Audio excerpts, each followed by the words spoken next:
सप्ताह प्रकाश पाइब युक्त 2 रेजल्ट बाहरी सारी 10म श्रेणी फलाफल एबे अपेक्षा केवल द्वादश परीक्षा फलाफल को एने एबे सूचना आसी कि मे तृतीय सप्ताह सुधा युक्त 2 रेजल्ट प्रकाश पाई पारे। मे तृतीय सप्ताह सुधा प्रकाश पाइब युक्त 2 रेजल्ट सूचना देले उच्च माध्यमिक शिक्षा परिषद नियंत्रक। आसंता 6 रे युक्त 2 रेजल्ट बाहरिबा नै प्रचार हेउथिला हेले या संपूर्ण गुजब अटे। मे 1 तारिख सुधा खाता देखा शेष होईछि, रेजल्ट प्रकाश नै प्रक्रिया चलीछि। निर्दिष्ट भाव केबे रेजल्ट बाहर से नहीं किंतु कौन सूचना दि जाए नहीं। जेबे समय धार्य हेब शीघ्र जणाई दिया जिवो। नजर पकाइबा परवर्ती खबर पर बंद हैला ऑफिशियल यूट्यूब चैनल। पहलगाम आतंकवादी आक्रमण पर भारत एवं पाकिस्तान मध्य उत्तेजना देखा जाउछि। एही समय भारत पाकिस्तान उपर विभिन्न प्रकार एक्शन नेउछि। वर्तमान केंद्र सरकार भारत में पाकिस्तान प्रधानमंत्री शाहबाज शरीफ सरकारी यूट्यूब चैनल को बैन करिसेंति। भारतीय सेना और सुरक्षा एजेंसी विरोध में सांप्रदायिक भाव संवेदनशील कंटेंट सहित मिछ प्रचार और भ्रमित कला भली वीडियो तैयारी करुथिले। एहा पूर्व भारत सरकार पाकिस्तान अधिकांश सेलिब्रिटी सोशल मीडिया अकाउंट को ऊपर डिजिटल स्ट्राइक करथिले।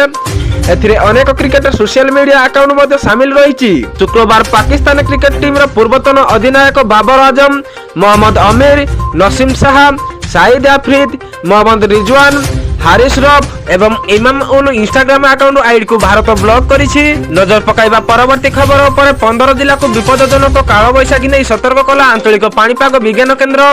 एबे राज्य में जारी रही काल बैशाखी प्रभाव। काल बैशाखी प्रभाव में राज्यर विभिन्न जिले में वर्षा जारी रही। केवल वर्षा हेउनी ता नुहे प्रबल पवन सांग को कुआपथर माड़ हेउछि। आउ वर्षा समय वज्रपात लोकों मृत्यु हेउछि।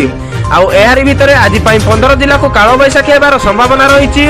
साधारण काल बैशाखी नुहे बरम एही 15 जिला को विपदजनक काल बैशाखी हेबार संभावना रही। आउ सेही सब जिला को सतर्क रहिबाकु कुहा जायछि। सेही सब जिला गुड़िक हेला मयूरभंज, केन्दुझर, गंजाम, गजपति, कोरापुट, नवरंगपुर, नुआपड़ा रे काल बैशाखीर संभावना रही। कंधमाल, अनुगुल, बौद्ध, ढेंकानाल, जाजपुर, रायगढ़, देवगढ़ और कलाहांडी को मध्य चेतावनी दिया जायछि। बिजुली घड़घड़ी सह कुआपथर वर्षा हेबार संभावना रही। नजर पकाइबा परवर्ती खबर पर सब सरकारी ऑफिसरक घरे लागिब सौर पैनल। उपमुख्यमंत्री केबी सिंहदेव सूचना। अधिक इलेक्ट्रिक गाड़ी व्यवहार पर आसिब पॉलिसी एने सूचना देले उपमुख्यमंत्री केबी सिंहदेव। से कहिसंती जे सरकारी ऑफिसरक घरे लागिब सौर पैनल। से आहुरी कहिसंती जे सौर पैनल लगाइबा बाध्यतामूलक हेबो। सरकारी कर्मचारी ईवी गाड़ी व्यवहार करिवे। बजार रे ईवी गाड़ी रो चाहिदा धीरे धीरे बढ़िबारे लागिछि।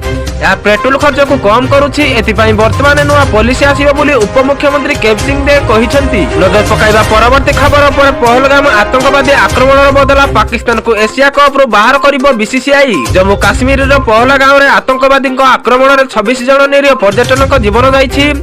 जाकु नै भारत पाकिस्तान मध्य युद्ध परिस्थिति सृष्टि होइछि। एपरि एबे सोशल मीडिया ठारू आरंभ करी अर्थनैतिक बदला नेउछि भारत। एबे क्रिकेट रे बदला नेबार समय आसीछि। एशिया कप रे पाकिस्तान को बाद देवाकू दाबी करुछंती पूर्वतन भारतीय क्रिकेटर सुनील गाभास्कर। 2026 टी20 विश्वकप पूर्व टी20 फॉर्मेट रे एशिया कप खेलिबाकू जाउछि। भारत एवं श्रीलंका एही टूर्नामेंट आयोजन करुछि।